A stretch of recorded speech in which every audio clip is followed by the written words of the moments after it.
Okay, let's unpack that feeling. You know the one. Your phone buzzes, you look down, and bam, it's a message from your ex. Mm-hmm.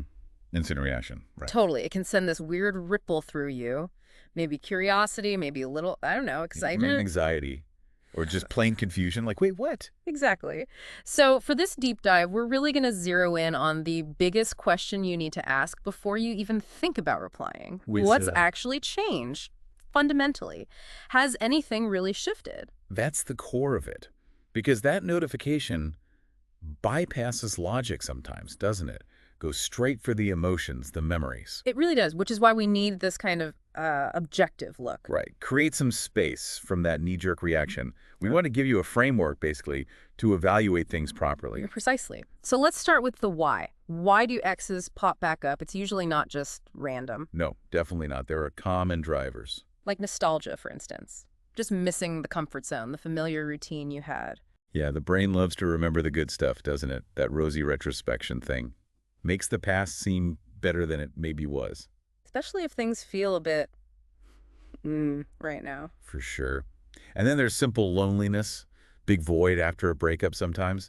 Reaching out to someone familiar feels like the easiest way to fill it, even temporarily. Hits those attachment needs. Yeah, makes sense. And what about like guilt or feeling like things were left unfinished? Oh, absolutely. Maybe they feel bad about how it ended, need to apologize, or just want closure on some old argument. Or maybe, and this is interesting, maybe they've seen you change. Right.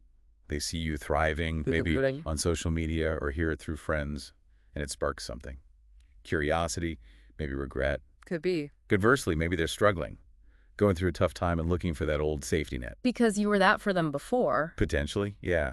Yeah. They might subconsciously seek that support. Okay, so lots of reasons they might reach out. But, and this is the key point we keep coming back to. None of those reasons automatically mean it's a good idea to reconnect. Exactly. Which brings us smack bang into that central question, what has changed? And not just about them. It's three parts, really. Them, you, and the dynamic between you. Okay, let's break that down. Start with them. Have they actually changed? And this needs real thought. Not just scanning their Instagram for clues, but genuine reflection. Right. Have they even acknowledged the issues that caused the breakup in the first place? Or are they sort of glossing over it, avoiding responsibility, downplaying the problems? That's a big one. And beyond just acknowledging, is there actual evidence of growth? Yeah, like have they done any real work? Yeah. Therapy, self-reflection, can they talk about specific ways they've changed? Or is it just vague stuff like, oh, I've changed because they miss you? Exactly, because missing someone is just a feeling, right? Real growth means different behavior, different perspectives, tangible stuff. Okay, so that's them. Now the hard part may be turning the lens on yourself. Equally important. How have you changed since you two were together? You're probably not the same person you were back then. Hopefully not. Have you grown emotionally? Do you have better boundaries now? Would you even tolerate the same stuff now that maybe you put up with back then? That's critical. Maybe you've outgrown that whole dynamic. Your needs, your wants now. Yeah. Do they even line up with what that relationship was? Good point. What you needed then might be totally different from what you need to be happy and healthy now. Which leads to the third piece. Has the dynamic changed? The way you actually interacted? Oof, yeah. Those old patterns. Communication screw-ups, toxic cycles. Have those been openly talked about and like actually healed? Or is it just going to be the same dance? Is the real mutual understanding now, or is it just the shared history papering over the cracks? I like that analogy you used earlier. If the foundation is the same, don't expect a different house. Right. You can repaint it, but if the structure is weak... It's still the same fundamental problems. Shared history feels comfortable, but it doesn't fix things. Okay, so this is complex. How can people get a clearer read on the situation? Maybe some practical signs. Yeah, let's talk red flags and green flags, concrete things to look out for. Good idea. Let's start with the warnings, red flags. What screams probably no real change here? Okay, inconsistent contact is a big one. Only hearing from them late at night or when they're obviously bored, drunk, or lonely. Yeah, not exactly thoughtful. Not at all. Another huge red flag. They won't acknowledge the past hurt.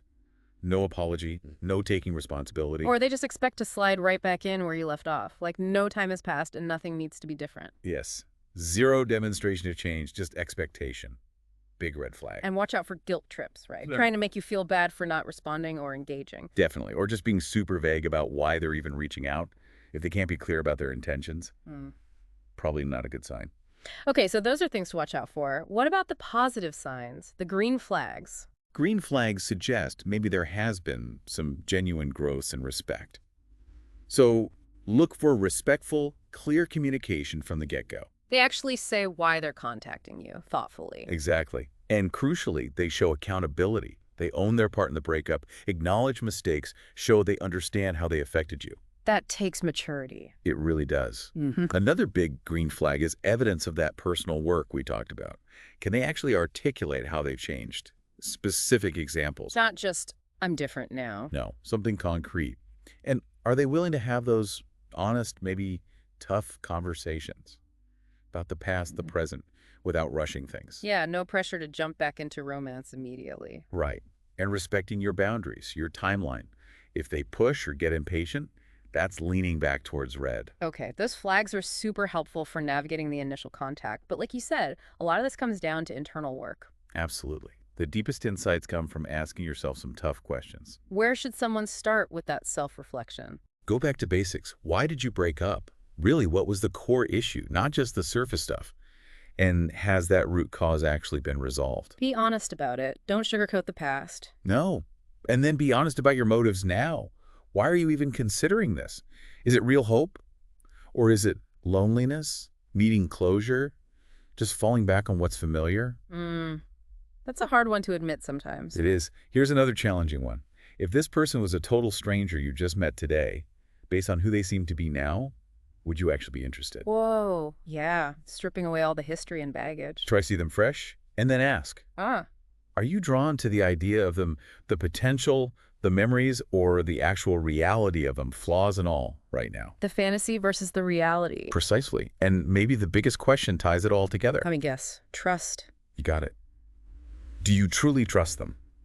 And just as vital, do you trust yourself to handle this differently, to maintain your boundaries, to not fall into old patterns? If that trust isn't there on both sides, Yeah. it's pretty much impossible, isn't it? It's the absolute foundation, especially for rebuilding something that broke once already. So, wrapping this up, reconnecting isn't automatically bad. Sometimes people do grow, things do change. It happens. Some relationships get a successful second chance, but But it depends entirely on that genuine, proven change on both sides. yes. And going in with your eyes wide open, using your head as much as your heart, not just getting swept away by emotion. Because the danger is just falling back into the same old script, right? Forgetting why it ended. Exactly. Repeating patterns without any real shift having happened. You've likely moved forward since then. Don't go backward. Yeah, protect your progress. So the bottom line isn't just have they changed. It's are the changes in them, in you, in the dynamic, enough to build something genuinely different, something healthier this time. Don't let that nostalgia trick you. Take the time.